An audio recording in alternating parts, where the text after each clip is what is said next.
Good morning everyone. अब तक जो इस चैप्टर में क्रॉप प्रोडक्शन और मैनेजमेंट के बारे में देखा, तो पहला पॉइंट तो मैंने इंट्रोडक्शन समझाया उस वीडियो के अंदर। उसके बाद अपन ने लिए थे crop off season. Crop off season के 3 पार्ट्स थे, खरीफ क्रॉप, रबी क्रॉप एंड जायद क्रॉप्स। इन क्रॉप के बारे में देख के कौन से सीजन में कौन सी क्रॉप उगती है, कब इनकी स्टोविंग होती है, कब हार्वेस्टिंग होती है, उसके बारे में हमने इस वीडियो में पिछले वीडियो में देखा था।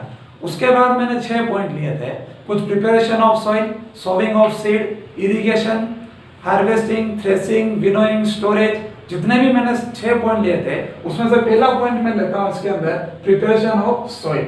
सॉइल का प्रिपरेशन होना इसलिए जरूरी है क्योंकि कोई भी क्रॉप हम उगाते हैं उस चीज के अंदर सबसे मेन थिंग होती है, वो होती है सॉइल।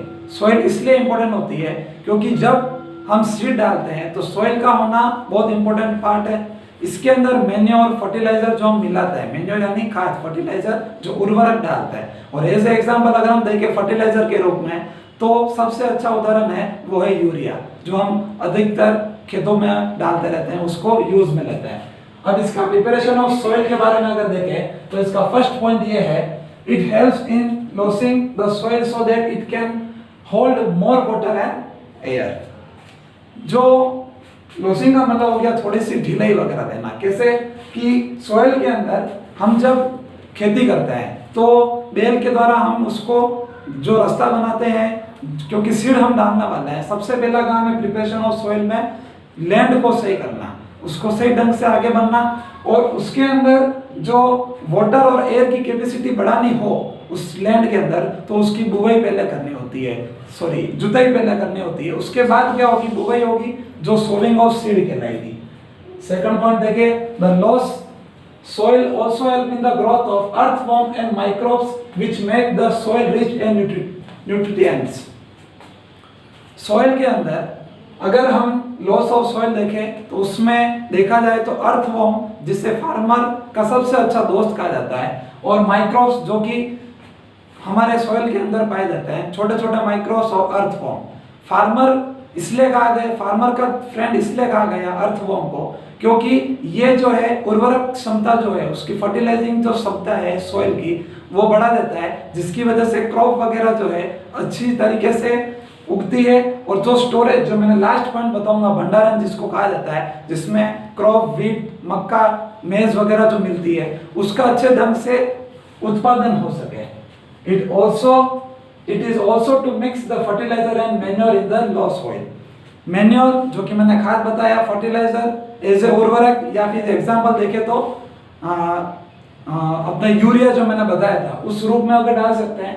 फर्टिलाइजर इसलिए डाला जाता है क्योंकि उसकी उर्वरक क्षमता जो है, उसकी बढ़ाने की उर्वरक क्षमता बढ़ जाती है, जिससे भंडारण वगैरह जो होती है वो आसानी से अच्छी क्वांटिटी में हो सकती है। थर्ड पॉइंट देखिए, it erects the soil, the root can does breathing easily. इसका मतलब होता है इरेटर्स का जो सॉइल होती है, जो बीच बीच में जगह खाली होती है, रूट क्या करती है, आसानी से उसको वायु के रूप में ले सकती है। अगर रूट को वायु के रूप में जगह मिल जाए, पानी के रूप में जगह मिल जाए, तो आसानी से वो सॉइल से जो है पानी ले सकती है। हालांकि देखा जाए तो बड़े बड़े प्लांट ही ऐसा कर पाते हैं क्योंकि उनकी जड़ें जो होती है बहुत नीचे गहराई तक जाती है, लेकिन छोटे छोटे प्लांट को हम सिंचाई के रूप में ही पानी दे पाते हैं। अगला पॉइंट देखिए, it helps easily penetration to root to the seedling. अब सोविंग ऑफ सीड की बात करें, जैसे ही हमने जुताई करी तो अब बुवाई का काम चालू होता है, तो सोविंग ऑफ सीड कहलाता है। हम सीड के रूप में उस क्रॉप को, उस सीड को उस लैंड के अंदर पर्टिकुलर डालते हैं, जिसकी वजह से जिसकी क्रॉप उगानी है पर्टिकुलर सीड के रूप में।